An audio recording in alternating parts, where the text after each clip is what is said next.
There is a fortress inside you that no enemy can ever reach. The Stoics called it the inner citadel. It is the one place the world cannot touch, no matter what it takes from you.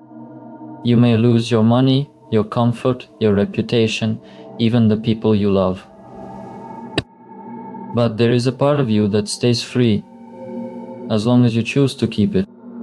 That part is your mind, your judgment, the way you choose to respond. Marcus Aurelius ruled the largest empire on earth. He could command armies, but he could not command the world to be gentle. Plagues swept through Rome. His friends betrayed him. His own body began to fail. And every night he wrote the same lesson to himself. By candlelight, you have power over your mind, not over outside events. Realize this, and you will find strength. Most people live the opposite way. They hand their peace to anyone who will take it. A rude word ruins their morning. A small delay ruins their day. A stranger's opinion ruins their week. They are calm only when the world behaves. And the world will never behave for long. Epictetus was born a slave to A. His master once broke his leg, and he walked with a limp for the rest of his life.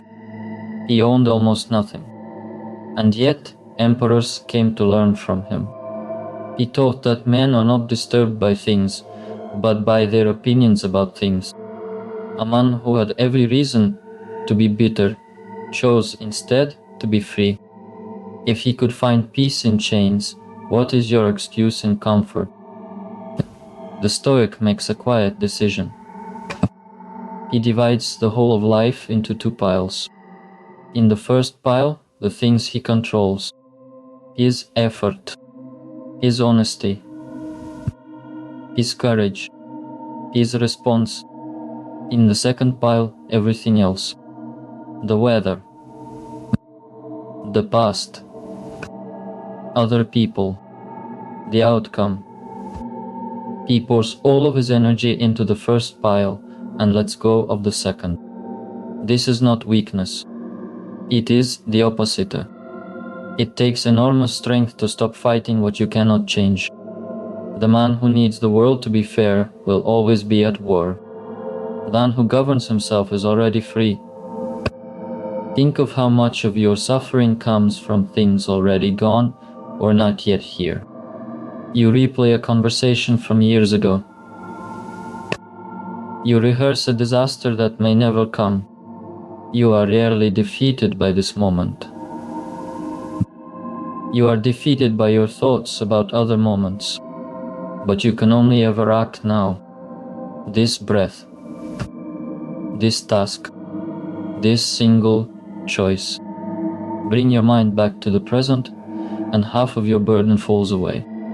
The Stoics kept death close, not to be morbid, but to wake up. Memento mori. Remember that you will die. You will not always have this body, these hands, these quiet mornings. One day will be your last, and you do not know which one. When you remember this, the small things shrink, and the real things grow. You stop wasting your hours on anger and envy and noise. You begin to live as if your time is precious, because it is. And then comes the hardest teaching of all. Amor, fati. Love your fate. Not only to accept what happens, but to embrace it. To look at the obstacle, the loss, the pain, and say, this too is for me. The fire you once feared becomes the forge that shapes you. Every hardship is raw material for a stronger character. You did not choose the storm, but you choose who you become inside it. A weak man curses the wind. A strong man learns to sail. Nothing that happens to you is ever wasted, unless you waste it with complaint. So build your citadel now, before the day you need it. Citadel is not built in calm weather. It is built in the storm. Practice losing small things, so you are ready for the large ones. Train your mind the way you would train your body. Each time you stay calm when you could rage, the walls grow higher. Each time you act with virtue when no one is watching, the foundation grows deeper. The world will keep doing what the world does. It will give and take, praise and forget, build you up and tear you down. None of that is yours to control, but the man you are while it happens. That is entirely yours. Guard it. Strengthen it. Always return to it. And no matter what the world takes from you, you will remain unbroken. This is the inner citadel. This is the way of the Stoic.